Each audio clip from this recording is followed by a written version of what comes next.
오늘은 특별히 6월 25일이 딱 주일과 겹쳐 가지고 우리가 다시 한번 이 우리나라에 있었던 그 중요한 역사의 그 현장들, 그리고 사실 그것이 지금도 이어지고 있는데 그것을 우리가 한번 조금 살펴보며 정말 우리가 말씀 안에서 대체 우리는 그러면 이 전쟁의 역사와 오늘날에도 이어지고 있는 이 현실을 어떻게 우리가 좀 바라보면 좋을까라는 관점에서 함께 오늘 설교를 하고자 합니다. 오늘 제가 6월 25일을 맞이하고 또 설교를 준비하는 것 가운데 좀 이제 6월 25일 6.25 전쟁과 관련된 그런 좀 다큐멘터리를 좀 몇 개 봤습니다. 요즘에는 좀 이렇게 정말 인터넷을 통해서, 그리고 수많은 또 좋은 자료들이 잘 지금 모아져서 좋은 것들이 이렇게 참 많은 것 같습니다.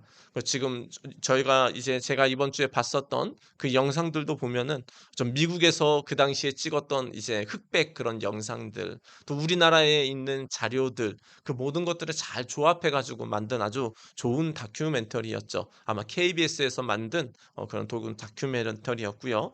그것이 또 세계 100대 다큐멘터리에 선정되어서 또 우리나라뿐만 아니라 전 세계적으로도 그렇게 좋은 그런 이렇게 자료가 되는 것 같습니다. 이미 6월 25일 전에 뭐가 있었죠?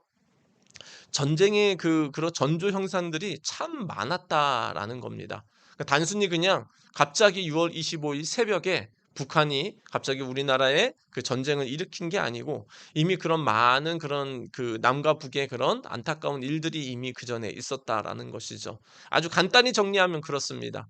이미 그 당시에는 이미 2차 세계 대전이 이제 끝난 지 얼마가 안 된 상태였죠. 근데 2차 세계 대전이 끝나는 가운데 북쪽에 있는 소련이 이제 북한 쪽을 좀 이렇게 와 가지고 뭔가 좀 이렇게 도와준다는 명목으로 오게 됩니다. 그러면서 이제 미국은 이제 남한 쪽을 이렇게 좀 이렇게 도와준다는 명목으로 오게 되고요. 그 가운데 어떻게 되죠? 이제 남과 북의 뭔가 지금 통치가 뭔가 좀 애매하게 됩니다. 당연히 우리나라는 무엇을 원할까요? 일본의 통치에 이미 많은 괴롭힘을 당했기 때문에 우리는 누구의 통치도 아니라 우리의 말 그대로의 우리 독립된 우리나라만의 그런 정부를 가지기를 원했지만 그 당시에 많이 혼란스러웠기 때문에 참 그것이 또 쉽지는 않았던 것 같습니다. 그래서 이제 미국도 우리 남한 쪽을 그렇게 이렇게 좀 이렇게 도와주는 것 가운데 우리가 임시정부가 세워지고 잘 되어지도록 도와주게 되고요. 근데 이제 북한 쪽으로 이렇게 누가 도와주게 되냐 하면 미국 쪽이 아니고 소련 쪽이 그렇게 이렇게 간섭을 하게 됩니다. 그리고 그중에 누가 그 북한 쪽을 이렇게 조금 이렇게 주도해서 이끌게 되냐 하면은 우리가 잘 알고 있는 김일성 그 씨가 그분은 이렇게 소련과 이렇게 함께 협의를 하는 것 가운데 북한 쪽을 이렇게 조금 더 계속 다스리게 되죠. 그건 가운데 이제 김일성이 이제 북한 쪽에 계속 이렇게 큰 영향력을 끼치게 되고 남한 쪽에는 이제 선거를 통해서 이승만 대통령이 뽑히고 남한 쪽을 이렇게 다스리게 되게 되죠. 이제 그 가운데 이미 남쪽과 북한 쪽은 이미 지금 그 안에서 이미 임시로 그어진 그 38선, 저희가 그은 건 아니지만은 그 당시에 안타깝게도 미국과 소련과의 그런 관계 가운데 그어진 그 38선을 기준으로 이제 남과 북이 이렇게 계속 대치하게 됩니다. 처음에는 그냥 되게 친한 상태로 그 대치선에서도 굉장히 친했었지만은 시간이 가면서 이제는 어떻게 되죠? 이제 북쪽은 이제 소련의 그런 이제 공산주의 색깔이 강해지고 또 남쪽은 이제 어떤 색깔이 강해집니까? 미국을 비롯한 그런 이제 민주주의의 그런 이렇게 색깔이 조금씩 강해지면서 이제 남과 북이 뭔가가 그냥 완전히 색이 완연하게 좀 이렇게 분열되게 되는 것이죠. 이제 그 가운데 이제 남쪽은 무엇인가 좀 이렇게 좀 아직 천천히 뭔가 세워지는 반면에 이제 북한 쪽은 좀 굉장히 빠르게 좀 경제 성장도 하게 됩니다. 김일성의 주도 아래 정말 이제 하나된 마음으로 북쪽은 계속 뭔가 공장도 세워지고 이렇게 농사도 잘 되고 그리고 소련의 많은 원조를 받으면서 아무튼 북한 쪽이 잘 되고 그러는 가운데 또 남과 북이 뭔가 좀 이게 차이가 나는 그런 면도 있었습니다. 이제 미국이 조금씩 철수를 하게 되죠. 철수를 하게 되고 이제 북쪽에서는 약간 보이는 현상은 사실은 소련 군들도 다시 소련 쪽으로 이제 다 돌아가게 됩니다. 근데 사실은 북한 쪽은 이미 다스리고 있었죠. 김일성이 주도로 거의 뭔가가 좀 되어가고 있었는데 김일성이 소련과 계속 이제 그 많은 이 협의를 하는 것 가운데 사실은 소련의 약간은 완전한 지배는 아니지만은 그 영향력이 굉장히 컸던 거죠. 근데 우리나라는 미국이 이제 철수하는 것 가운데 우리나라의 만의 그런 주도 아래 그 모든 것들을 결정하게 됐는데 안타깝게도 이게 이제 북쪽에서 김일성은 이제 남쪽으로 이렇게 이제 전쟁을 해서 우리나라를 해방해야 된다. 미국으로부터 우리나라를 해방해야 되고 잘못된 그런 것들로부터 우리나라를 해방해야 된다는 그 목적으로 이제 계속해서 전쟁의 기회를 엿봅니다. 그리고 때가 돼서 이제 1950년 또 49년 말쯤에 돼서 어떤 일이 생기죠? 이제 소련의 지도자도 김일성에게 얘기를 해서 이제는 뭔가가 좀 전쟁을 해도 될 것 같은 그런 뭔가 분위기가 된다라고 해서 소련에 허락을 합니다. 그리고 김일성은 원래부터 그렇게 남쪽으로 침투를 하려고 했기 때문에 전쟁을 일으키려고 해서 그들만의 통일을 이루려고 했기 때문에 시시탐탐 노리다가 결국은 됐다라고 해서 그때부터 이제 소련의 많은 진짜 무기 원조를 받게 됩니다. 탱크 그리고 뭐 이렇게 뭐 다양한 포들 엄청난 이제 그 당시에 신무기들을 다 공급을 받아서 이제 어떻게 하면 이제 남쪽으로 침투를 해서 전쟁을 일으킬까 그것을 준비하게 되는 거죠. 근데 이제 이 사실들을 남쪽은 정확히 그런 걸 잘 모르고 있었죠. 이제 그 가운데 이제 어떻게 됩니까? 이제 6월 25일 날 이제 그것도 일요일 날 그리고 많은 장병과 그 당시에 장교들이 휴가를 간 그 일요일 날 안타깝게도 이제 북한은 기습을 통해서 우리나라에 이제 전면적인 이제 전쟁을 하게 되죠. 이제 그냥 38선 기준으로 아버지 그 전반적으로 다 북한의 이제 군대들이 우리나라를 뭐 기습해서 공격하게 되고요. 춘천 쪽은 좀 뭔가 좀 준비가 되어 있었는데 다른 쪽은 다 준비가 안 되어 있었기 때문에 그러니까 공격하는 대로 전부 다 그 모든 것들을 당하면서 계속 이제 남쪽으로 밀려오기 시작합니다. 게다가 그 당시에 뭐가 있었습니까? 우리나라는 탱크가 없었습니다. 그런데 이제 북한 쪽엔 뭐가 있었죠? 북한 쪽에는 탱크가 있었습니다. 근데 탱크가 그 당시에는 그 어떤 그 당시의 무기로는 파괴할 수 없는 놀라운 그런 장갑의 능력을 갖고 있었죠. 그래서 우리가 가지고 있었던 어떤 이제 직사화기라든지 대포 같은 걸로 이제 밀려오는 그 태클들을 아무리 쏴도 아무리 그 소용 효과가 없는 겁니다. 서울이 이제 그 지배를 받게 되고 그리고 이제 수원까지도 내려오게 되고 결국은 어떻게 됩니까? 안타깝게도 이제는 대구와 이제 부산만을 남겨둔 상태에서 그 모든 이제 북한에게 둘러싸여서 이제 전쟁을 그 안타까운 그 국면을 맞이하게 되죠. 이제 그 가운데 감사하게도 중요한 건 이제 미국에서도 이제 원조가 일어나고 유엔을 통해서 전 세계 많은 그런 이제 사람들이 우리나라에게 무기도 도와주고 그리고 실제로 우리나라에 와서 싸우고 그럼을 통해서 이제는 그 이제 대구와 부산 쪽을 조금씩 지켜나가면서 이제는 버티게 됩니다. 이제 한 획을 바꾸는 그런 전쟁의 놀라운 작전이 시작됐는데 그것이 바로 인천 상륙 작전이었던 것이죠. 그래서 우리나라가 그때부터 감사하게도 많은 사람들의 도움을 통해서 이제 거의 잘못하면 적화 통일될 수 있었는데도 불구하고 다시 한번 역전할 수 있는 그런 놀라운 일이 일어나게 되죠. 그때부터 그래서 이제 남한의 군대들과 북쪽으로 다시 이제 유엔군들과 함께 땅들을 다시 되찾게 되고 심지어는 이제 북쪽까지도 이제 다 이렇게 가서 또 정복을 하게 됩니다.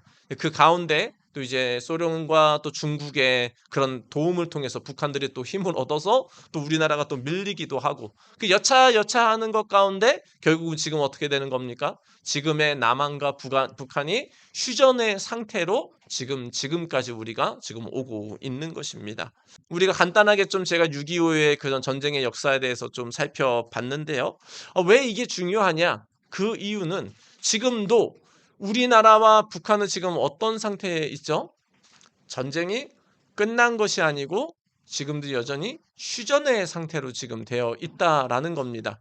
그리고 우리가 잘 알고 있듯이 북한에서는 지금도 뭘 하고 있죠? 무기를 개발하고 또 핵무기를 개발하면서 이제 우리나라와 주변 나라들을 그렇게 위협되는 그런 행위를 하고 있습니다.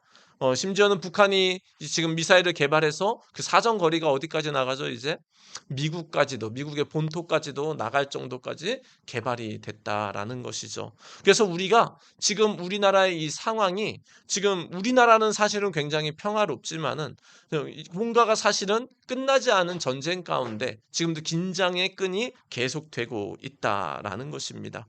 그리고 우리나라뿐만이 아니죠. 지금 우크라이나에서도 지금 막 전쟁이 일어나고 있죠.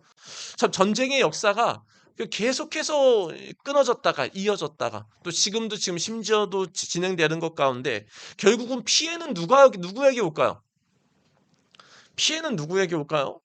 사실은 우리 모든 국민들에게 온다라는 것이죠. 그리고 그 국민들 안에는 어른들도 있겠지만은 정말 우리 작은 아이부터 정말 연약한 많은 분들까지 포함돼서 결국은 전쟁이 일어나면은 우리 모두가 다 피해지만 특별히 정말 연약하고 정말 힘없고 정말 그런 사람들에게는 더 큰 문제가 되는 것이 또한 전쟁이다라는 것이죠. 전쟁은 게다가 단순히 그냥 사람의 마음만 아프게 하는 것이 아니죠. 모든 것들을 파괴하는 거기 때문에 우리는 전쟁의 역사가 일어나서는 안 되도록 해야 되는데, 문제는 그러면 이겁니다. 제가 지금 초점을 맞추는 건 오늘 청교는 왜 전쟁이 일어나냐라는 거죠. 아무도 원하지 않는 전쟁, 정말 안타까운 그런 큰 피해가 일어나는 그런 전쟁인데 아무도 원하지 않는 전쟁 같지만 대체 이것은 왜 역사 속에서 계속 반복되는지가 문제다라는 것이죠. 역사의 다양한 자료를 통해서 이제 전쟁이 일어나면 안 돼. 이제 히틀러의 그런 이제 만행을 통해서 정말 히틀러 같은 사람은 나오면 안 돼. 그런 일을 하면 안 돼. 이미 역사 자료는 있는데도 불구하고 이상하게도 전쟁의 역사는 또 반복되고 또 반복된다라는 것이죠. 그럼 대체 왜 그러냐라는 것이죠. 근데 오늘 말씀에 보니 이스라엘 백성들도 그런 일들이 사실은 역사 가운데 많았는데요. 그것에 대해서 오늘 솔로몬이 성전을 다 짓고 기도하는 것 가운데 왜 전쟁이 일어나는지, 그리고 전쟁이 일어날 그런 안타까운 힘들고 어려운 상황 가운데서 우리가 어떻게 해야 되는지에 대해서 오늘 말씀을 하고 있습니다. 오늘 말씀을 먼저 한번 살펴보면 28절 우리 같이 한번 읽겠습니다. 시작. 이 땅에 기근이 들거나 역병이 돌거나 곡식이 시들거나 깐부기가 나거나 메뚜기 떼나 누리 떼가 곡식을 갉아먹거나 또는 적들이 이 땅으로 쳐들어와서 성읍들 가운데 어느 하나를 애워싸거나 온갖 재앙이 내리거나 온갖 전염병이 번질 때에. 아멘. 지금 이 기도는 솔로몬이 아버지였던 다윗을 이어서 이제 예루살렘에 놀라운 그런 성전을 다 지은 다음에 하나님께 기도하는 그런 모습입니다. 근데 솔로몬이 이렇게 기도하는 것 가운데 이런 내용들을 얘기를 하는 거죠. 하나님, 우리를 축복해 주시되 혹시라도 우리에게 안 좋은 일이 있을 때는, 재앙들이 일어날 때는 이렇게 하나님 도와달라라고 그런 기도하는 내용이 오늘 28절입니다. 혹시라도 이런 일이 생기면 땅에 기근이 들거나, 그러니까 먹을 것이 없는 거죠. 역병이 돌거나 코로나와 같은 그 당시에 흑사병, 콜레라 같은 그런 해결할 수 없는 그런 이제 질병들이 생기거나 깐부기가 나거나, 깐부기는 곡식에 생기는 곰팡이입니다. 그래서 곰팡이가 생기면 곡식이 다 죽는 거죠. 그리고 메뚜기 떼나 누리 떼가 곡식을 갉아 먹거나, 농사는 잘했습니다. 농사는 잘하고 먹을 것이 풍년인데 갑자기 메뚜기 떼가 일어나면 어떻게 되죠? 우리가 했었던 그 모든 것들이 다 한순간에 날아가게 되는 것이죠. 근데 거기에 또 어떤 현상을 얘기를 합니까? 또는 적들이 이 땅으로 쳐들어와서 성읍들 가운데 어느 하나를 애워싸거나. 지금 먹을 것이 없는 것, 질병, 그리고 전쟁의 상황까지 이런 많은 일이 일어났을 때를 생각하면서 하나님, 이런 일이 일어나면은 하나님이 도와주셔야 됩니다 라고 지금 솔로몬이 하나님께 지금 기도를 하고 있다라는 것입니다. 이런 재앙이 그 당시에 이스라엘 사람들에게 닥쳤는데 그러면 어떻게 기도를 해서 이것을 이렇게 다시 회복시키냐라고 했을 때 솔로몬은 지금 해답을 먼저 얘기하기를 이렇게 얘기를 하고 있습니다. 29절 같이 한번 읽습니다. 시작. 주님의 백성 이스라엘 가운데 어느 한 사람이나 혹은 주님의 백성 전체가 저마다 재앙과 고통을 깨닫고 이 성전을 바라보며 두 팔을 펴고 간절히 기도하거든. 아멘. 전쟁이 나던 질병이 나던 어떤 굉장한 그 나라적인 큰 문제가 생겼을 때 솔로몬이 제시하는 답은 이겁니다. 한 사람이던 주님의 백성 전체가 이제 뭘 해야 된다라는 겁니까? 주님 앞에 기도를 해야 된다라는 겁니다. 이제 문제가 생겼을 때 먼저 해야 될 게 바로 뭐냐? 다른 것이 아니라 오 하나님 이 문제를 우리가 해결할 수 없으니 주님 도와주세요. 라고 먼저 기도를 해야 된다라고 지금 솔로몬은 얘기를 하고 있습니다. 자, 그런데 지금 솔로몬의 기도 가운데 보면은 이런 내용이 있습니다.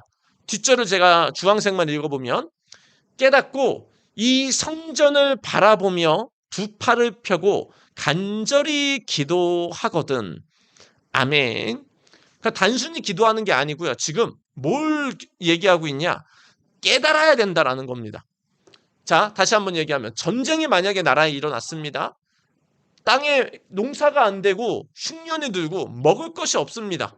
정말 나라 사람들이 다 먹고 살 수도 없고 전쟁까지 일어나서 완전히 나라가 정말 뭔가 큰 문제가 가운데 왔을 때 솔로몬이 얘기하는 거는 이런 거를 통해서 뭘 해야 되냐? 먼저 깨달아야 된다라고 얘기를 하는 거죠. 깨달아야 된다. 무슨 얘기죠? 이게 왜 우리나라에 왔을까? 왜 나에게 왔을까? 그것을 먼저 깨닫고 기도해야 된다라는 겁니다. 단순히 문제가 왔을 때 기도해 하나님 도와주세요. 이것도 틀린 건 아니지만은 솔로몬은 우리에게 고통이 올 때 우리에게 혹시라도 전쟁과 같은 아무튼 우리에게 정말 해결할 수 없는 큰 문제들이 일어날 때 우리가 먼저 해야 될 것은 이게 대체 왜 일어났지? 왜 이런 일이 일어난 거지? 이걸 어떻게 해야 되는 거지? 그렇게 뭔가를 깨닫고 기도를 해야 된다라고 솔로몬은 얘기를 하고 있습니다. 근데 그 깨닫는 건 대체 그럼 뭐냐? 30절은 이렇게 말씀합니다. 우리 첫 번째 줄, 두 번째 줄만 같이 읽겠습니다. 시작. 주님께서 계시는 곳 하늘에서 들으시고 그들을 용서하여 주십시오. 아멘. 큰 전쟁과 어려움, 정말 해결할 수 없는 일이 일어났을 때 솔로몬은 깨달아야 되는데 뭘 깨달았냐? 그들이 죄를 지은 것을 깨닫고 그 죄를 하나님 앞에 먼저 해결을 해야 된다라는 겁니다. 그래서 솔로몬은 하나님께 기도하기를 하나님 이런 전쟁이 일어나고 정말 해결할 수 없는 문제가 국가적으로나 개인적으로 일어났을 때 먼저 그들이 죄를 깨닫고 주님 앞에 용서를 구하면 나아가게 해주십시오 라고 지금 기도하고 있다라는 것이죠. 말하고 있는 그 해결책은 뭐죠? 그들이 짓고 있는 죄를 깨닫고 그 죄를 먼저 해결을 해야 된다라고 우리에게 얘기를 하고 있습니다. 우리 역대하 6장 24절 제가 한번 읽어보면 주님의 백성 이스라엘이 주님께 죄를 지어 적에게 패배했다가도 아멘. 직접적으로 얘기합니다. 주님께 죄를 지어 적에게 패배했다 라고 해석을 하고 있습니다. 자, 정리를 하면 전쟁의 역사를 우리의 인간적인 눈으로 보면은 마치 6.25만 살펴보면 이제 뭐 세계 2차 대전이 끝나는 것 가운데 미국이 우리나라를 좀 이렇게 도와주게 되는 상황. 소련이 북한 쪽을 지배하고 또 통치하는 그런 상황. 그럼 모든 것 가운데 결국은 남한과 북한의 공산주의와 민주주의가 이렇게 나누어지고 전쟁이 일어난 그런 모든 상황 가운데 인간적으로 해석하면은 누가 나쁘다. 이것 때문에 이렇게 됐다. 저렇게 돼서 저렇게 됐다. 라고 인간의 눈으로 해석을 하지만 하나님의 눈으로 보면은 전쟁이 일어나고 나라적인 국가적인 재앙이 일어나는 건 뭐 때문이다라는 거죠? 죄 때문이라고 성경은 얘기하고 있다라는 겁니다. 단순히 그냥 일어나는 것이 아니고 하나님 앞에 죄를 범하는데 그 죄가 이제는 쌓이고 쌓여서 하나님 보시기에 이제는 안 되겠다. 죄에 대해서 심판을 행할 수밖에 없다라고 하나님 앞에 그 하나님이 심판에 대해서 결단을 할 수밖에 없을 정도로 죄가 만연하고 죄가 너무 짙어질 때 그때 일어나는 현상이 뭐냐? 전쟁이다라는 것입니다. 혹은 전쟁이 아니더라도 우리가 노아 시대 때만 봐도 어떻죠? 노아 시대 때 사람들의 마음이 어땠습니까? 폭력으로 가득하고 음란으로 가득하고 정말 하나님과 상관없는, 심지어는 하나님이 봤을 때 정말 마음이 아프다. 내가 인간들을 내가 만든 거 후회한다라고 생각될 정도로 인간들이 그 당시에 하나님 앞에 죄를 범하니까 하나님이 그 당시에 화가 나가지고 그 당시에 이제 노아의 그런 심판을 홍수의 심판을 일으키지 않습니까? 그게 하나님이 일으킨 게 아니고 죄가 만연하고 하니까는 하나님은 사랑의 하나님이시기도 하지만 결국은 또한 잘못된 것을 바로잡는 하나님이시기 때문에 그 하나님의 성품상 끝없는 죄 가운데 빠지는 인간을 두고 그냥 볼 수 없기 때문에 어쩔 수 없이 매를 들 수밖에 없었던 현상이다라는 것이죠.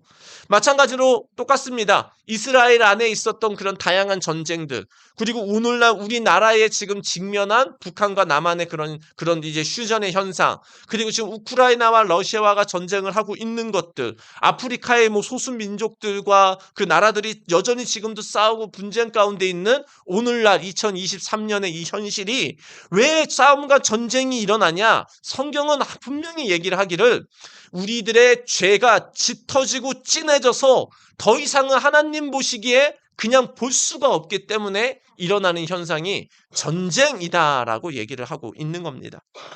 자, 그렇다면 이 전쟁을 우리가 해결하려면 어떻게 해야 될까요? 솔로몬이 아까 답을 제시했었죠.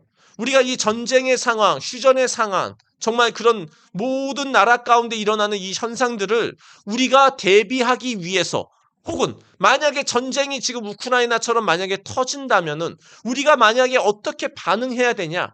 다른 것이 아니라 우리는 할 수 있으면 전쟁이 터지기 전에 우리가 뭐 해야 되죠? 주님 앞에 회개하고 엎드려서 주님이 보시기에 내가 이거를 좀 더 참고 기다려줘야 되겠다라는 마음이 들 정도로 우리가 하나님 앞에 회개하며 기도하며 바르게 나아가야 된다라는 것이죠. 전쟁이 한번 터지면 어떻게 됩니까? 그때는 정말 복구를 할 수가 없는 거죠. 우리나라의 그런 6.25 상황, 그 6.25 전쟁 약 3년의 전쟁으로 인해서 우리나라는 전 세계에서 최하위에 정말 못 사는 나라가 그 당시에 되지 않았습니까?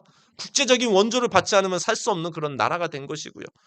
전쟁이 터지면 복구하는 것은 오늘날의 우리나라까지 오기에 지금 몇 년이 걸렸습니까?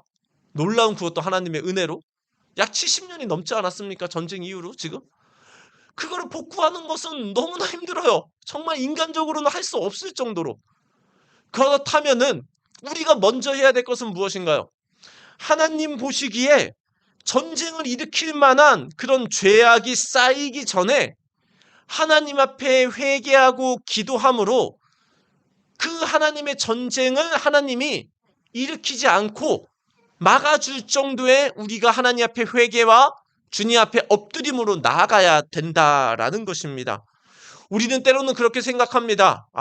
우리나라는 전쟁이 일어나지 않아. 미국의 원조를 받고 미군이 우리나라에 주둔하니까 우리는 전쟁이 일어나지 않아. 그렇게 얘기하기도 합니다. 하지만 그거는 우리가 모릅니다.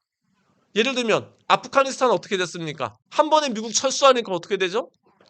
그냥 그때부터 또 막 내전 일어나고 막 그렇게 되지 않습니까? 우리가 봤을 때는 뭐가 있으니까, 우리나라가 경제 대국이 됐으니까, 우리나라는 미국의 원조를 받으니까, 우리나라의 지금 세계 국방력이 세계 10위가 넘었다고 합니다. 놀라운 무기들과 전쟁력을 갖춘 우리나라 아닙니까?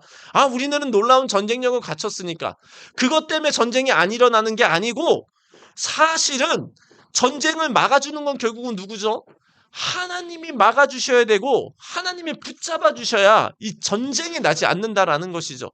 그리고 그 전쟁이 나지 않기 위해서는 우리가 주님 앞에 바르게 서야 한 사람 한 사람이 주님 앞에 나와서 주님이 보시기에 합당한 그런 마음으로 나아갈 때 주님은 그래 내가 너를 봐서라도 내가 전쟁을 아리킬게. 그래, 너가 나를 사랑하고 너가 여전히 영혼 구원에 힘쓰니까 내가 너를 위해서라도 저 사람들은 내가 지금 매를 들어도 내가 한참을 들어야 되지만 내가 너 때문이라도 내가 전쟁을 안 일으키겠다. 이렇게 될 정도로 우리가 주님 앞에 회개하고 바른 자세로 나아갈 때 전쟁이 일어나지 않는다라는 것입니다. 성경은 분명히 얘기를 합니다. 아까 뭐라고 했죠? 전쟁이 일어나는 건 뭐 때문이요? 죄 때문에 일어납니다. 그것이 개인의 죄든 국가적인 죄든 수많은 나라 그런 하나님 보시기에 정말 이제는 두고 볼 수 없을 정도로 죄가 만연할 때 일어나는 것이 바로 전쟁이라면 오히려 전쟁을 막을 수 있는 건 누구냐? 주님 앞에 회개하는 그 한 사람. 주님 앞에 바르게 서려고 하는 그 한 사람. 그 한 사람 때문에 하나님께서 전쟁을 지연시키고 막아주시고 우리를 돌봐주신다라는 겁니다. 그러면 대체 우리나라는 그러면 우리 하나님 보시기에 죄를 짓고 있을까요? 그럼 짓지 않고 있을까요? 혹은 우리나라 사람들의 우리 또 믿는 사람들의 혹은 저 이제 목사로서의 저를 봤을 때 우리가 죄를 지을까요? 죄를 짓지 않을까요? 우리는 죄를 짓습니다. 심지어는 매일매일 짓습니다. 순간순간 짓습니다. 하나님 앞에 잘못된 말도 합니다. 소리도 지릅니다. 때로는 욕도 합니다. 이게 우리의 모습의 안타까운 모습입니다. 그런데 하나님은 단순히 이렇게 죄를 지은 걸로 막 전쟁을 일으키지는 않습니다. 주님이 원하는 건 뭐냐? 아, 그래? 너 죄 졌구나. 그럼 나한테 와서 빨리 용서를 구하고 다시 잘못된 거 개선해. 라고 우리에게 계속 기회를 주시는 것이죠. 그래서 우리가 뭔가 잘못을 했을 때 하나님이 한 번에 뭔가 큰 매를 대신다. 그런 경우는 거의 없습니다. 근데 하나님이 원하시는 게 뭐죠? 아, 너 죄를 졌구나. 아, 너 거기 있으면 안 돼. 너 나한테 와야 돼. 그래야 내가 다시 너를 도와줄 수 있고 다시 회복될 수 있어. 주님은 계속 얘기를 한다라는 것이죠. 너 거기 있으면 안 돼. 너 거기 있으면 위험해. 너 거기 있으면 너 이제 큰일 나. 하나님은 다양한 형태로 계속 우리에게 말씀하시고 경고하시고 사람을 통해서 환경을 통해서 우리가 하나님이 싫어하는 죄로부터 떠나서 주님께 돌아오기를 원한다라는 거죠. 근데 이제 큰 문제가 생기거나 전쟁까지 일어난다는 건 어떤 현상이냐? 이제 회개할 마음이 없습니다. 이제는 죄를 짓는 것이 너무나 당연해지는 겁니다. 그냥 죄가 당연하고 이거는 죄가 죄라고 생각하지 않는 그 현상. 더 이상은 회개하려고 하지 않는 그런 마음까지 들 정도로 이제는 주님 앞에 돌아올 수 없는 그 마음의 상태까지가 되면은 하나님이 어떤 일을 일으키는 겁니까? 그때 매를 드는 겁니다. 우리나라의 죄를 한번 볼까요? 우리나라의 죄. 원래 과거로부터 있었던 그런 우상숭배의 죄, 미신의 죄, 사주팔자 운명, 하나님이 아닌 것들을 섬기는 그 죄. 뭐 과거에도 많았고 지금도 많습니다. 근데 지금 더 큰 문제는 무엇이죠? 혹시 요즘에 또 뉴스를 보셨으면은 대구에 있었던 또 퀴어 축제 가운데 그 동성애로 인한 축제 가운데 많이 좀 또 막 싸우고 있었던 그런 현상 보지 않습니까? 이제는 그 성적인 범죄가 너무 심합니다. 그냥 하나님이 만들어 놓은 그런 창조의 질서를 깨는 것이 당연하다고 생각합니다. 잘못된 게 아니라고 얘기를 합니다. 사실 30-40년 전만 해도 동성애에 관련해서는 그렇게 옹호하는 사람이 많이 없었지만 이제는 어떤 현상이 일어나죠? 우리가 원하는데 왜? 내가 원하는데 왜? 그런 마음 가운데 내가 원하는데 이게 왜 죄냐라고 하면서 이제는 이제 성적인 범죄와 그리고 동성애에 관련된 그런 창조의 질서를 파괴하는 그런 일들의 죄들이 이제는 만연하게 돼 있죠. 단순히 이제 우리나라는 지금 아직은 통과가 되지 않았으니까 다양하지만 전에도 말씀드렸듯이 전 세계의 선진국들, 미국을 비롯한 선진국에서 이미 동성애가 합법적으로 지금 통과가 돼서 남자가 남자와 결혼하고 여자와 여자가 결혼하는 것이 사실은 성경적으로는 말도 안 되는 것이지만은 잘못된 큰 죄지만 그게 실제로 지금 일어나고 있는 안타까운 큰 죄다라는 것이죠. 근데 그 이면에 더 큰 죄가 사실은 있습니다. 사실은 이 죄 때문에 사실 다른 문제들이 다 많이 일어나는데 지금 가장 큰 문제는 뭐냐 하면은 인간의 교만이 가장 큰 문제로 보입니다. 제가 봤을 때. 뭐가 인간이 교만한데요? 인간의 교만은 바로 뭐냐 하면은 자기의 소견대로 하는 것이 하나님 앞에 교만이다라는 겁니다. 하나님과 상관없이 내 맘대로 하는 것. 하나님의 말씀과는 상관없이 그냥 내 뜻대로 하는 것이 죄라고 생각하지 않는 것이 바로 지금 전 세계에 만연한, 그리고 우리나라에 만연한 죄 중에 죄다라는 겁니다. 이거는 잘 보이지도 않습니다. 그런데 분명히 현상이 일어나죠. 뭐죠? 개인이 생각하는 것, 말하는 것, 우리나라의 문화, 교육, 모든 것들에 있어서 하나님의 말씀과는 상관없는 자기의 뜻을 추구하는 것. 이것이 바로 교만인데, 이 교만이라는 죄가 우리 믿는 자뿐만 아니라 믿지 않는 자, 우리나라 전 세계를 뒤덮여가지고 내가 원하는 것이라면 다 된다는 것 가운데 전 세계가 교만 가운데 지금 우리가 영향을 받으며 아무렇지도 않게 지금 살아가고 있는 게 가장 큰 문제 중에 문제다라는 겁니다. 하나님과 상관없이 내가 살아가는 게 괜찮다. 하나님의 말씀과는 상관없이 살아가는 게 괜찮다. 그러면은 결국은 일어나는 현상은 딴 거 없습니다. 우리나라든 다른 나라든 교만에 교만을 넘치면은 결국은 하나님은 매를 들 수밖에 없습니다. 그게 전쟁의 상황이든 기근의 상황이든 다양한 형태로 다양한 팬데믹과 같은 이런 코로나 그 이상의 상황이든 우리의 죄가 넘치고 교만의 끝이 우리의 뜻대로 하나님과 상관없이 내 맘대로 해도 된다라고, 그리고 그렇게 인생의 계획을 살아가는 것 사람들이 만연해지고 이제는 회개하는 사람들도 줄어들고, 지금 회개하는 사람들이 줄어듭니다. 왜요? 젊은 사람들은 별로 기도 안 합니다. 회개를 위해. 근데 지금 어르신들이 아직도 원래 기도하던 분들이 있으니까 제가 봤을 땐 그래요. 지금도 어르신들이 그 새벽에 나와서 기도하고 우리나라를 용서해달라고 하고 살려달라고 하고 얼마나 어르신들이 기도하는지 모릅니다. 제가 마지막으로 사역했었던 그 저쪽 이제 인터넷에 있었던 교회에서도 젊은 분들은 새벽 예배 안 나와요. 뭐 새벽 예배를 떠나서 기도를 잘 안 해요. 근데 결국은 기도의 자리를 지키는 건 누구냐? 지금 60대, 70대, 80대 분들이 여전히 새벽을 지키면서 기도하면서 하나님 앞에 용서해달라고, 회개해달라고, 우리나라 살려달라고, 붙잡아달라고 계속 기도하고 있다라는 거죠. 제가 봤을 때 그것 때문에 하나님이 여전히 계속 봐주고 있는 것 같아요. 이거는 뭐 성경적인 건 아니지만 제 생각입니다. 그래도 어르신들이 지금 회개하고 기도하니까 우리나라를 하나님이 불쌍히 하고 지금 붙잡고 있는 것 같아요. 근데 이제 나이가 들면 어떻게 됩니까? 어르신들 한 분씩 한 분이 이제 천국으로 가시고 기도하는 사람은 없어지고, 그럼 이 나라가 이제 하나님 앞에 회개하는 사람이 없어지고 기도하는 사람이 없어지면은 이 주님 보시기에는 잘못하면 어떻게 됩니까? 죄 심판을 할 수밖에 없는 상태까지도 갈 수 있다라는 겁니다. 그러면 어떻게 해야 될까요? 우리가 해야 될 것은. 우리가 해야 될 건 다른 것이 아닙니다. 우리 29절 주황색만 같이 있습니다. 시작. 깨닫고 이 성전을 바라보며 두 팔을 펴고 간절히 기도하거든. 아멘.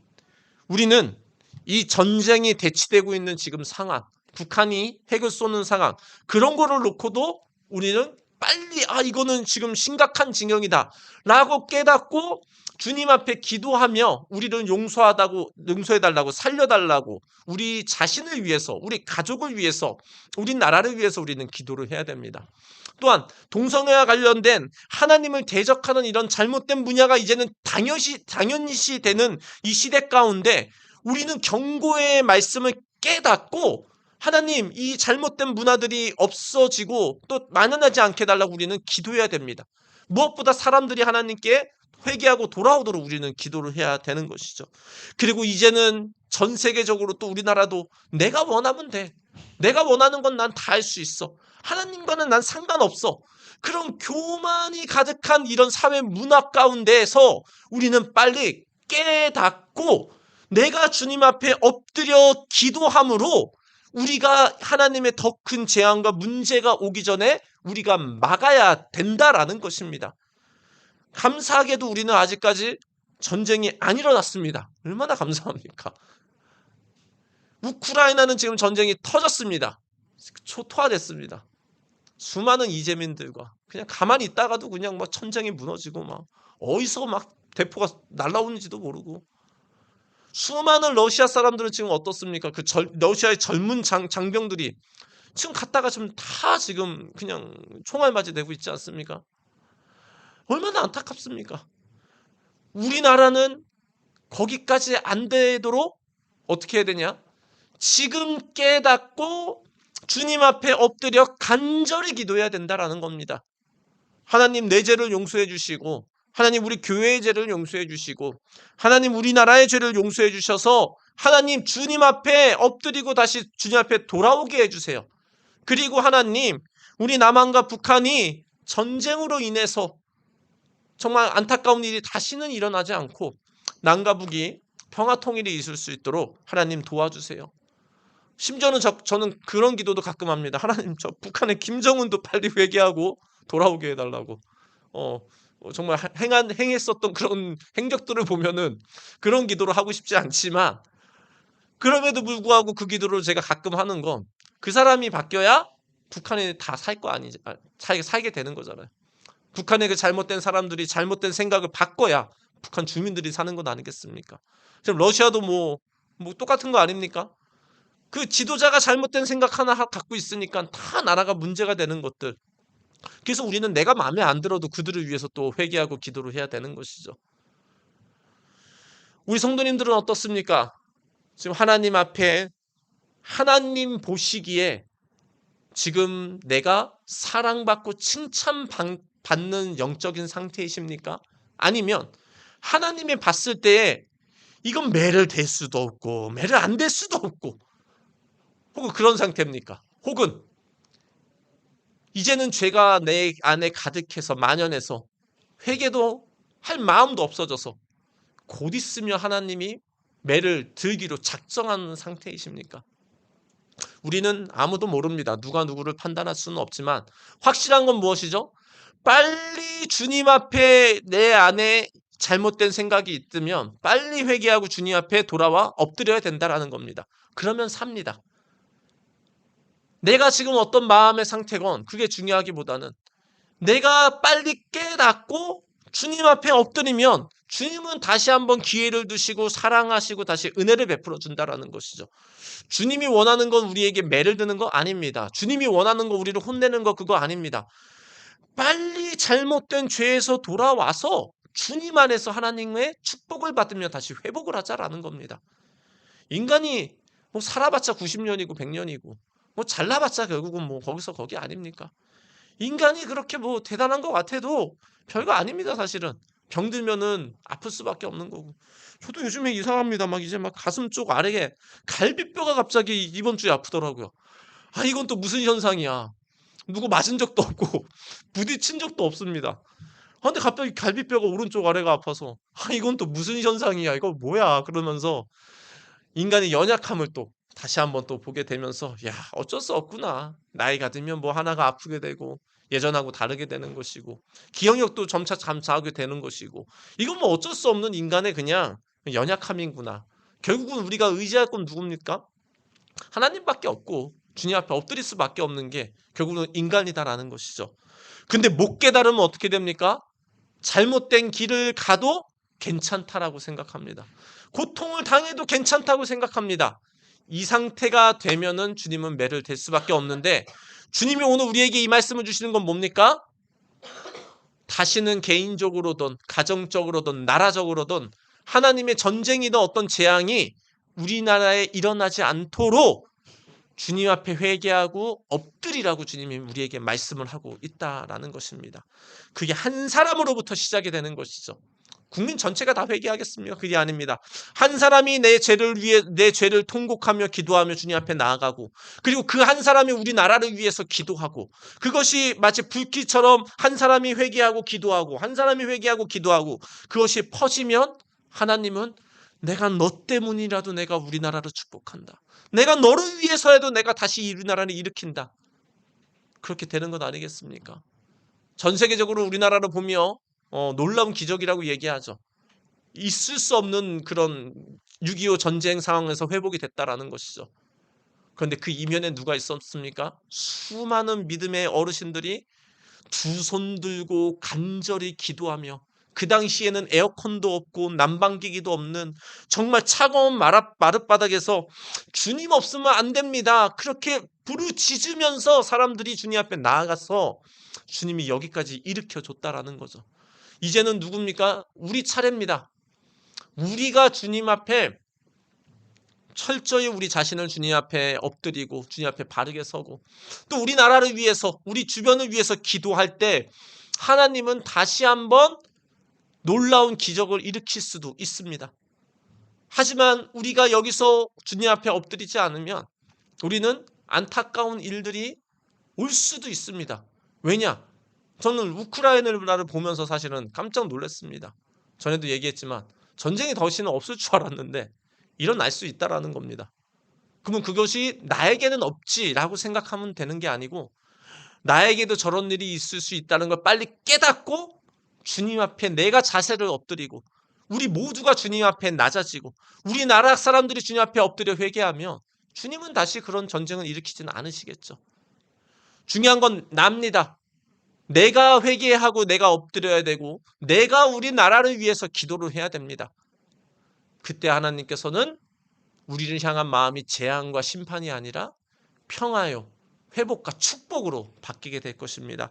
오늘 성도님들, 우리 말씀을 통해서 빨리 깨닫고 주님 앞에 엎드림으로 하나님의 축복을 유지하고 더욱더 풍성하게 받으시는 모두가 되시기를 예수님의 이름으로 축원드립니다. 전쟁이 와서 하나님 앞에 엎드려 살려달라고 하기 이전에, 하나님, 내가 주님 앞에 엎드립니다.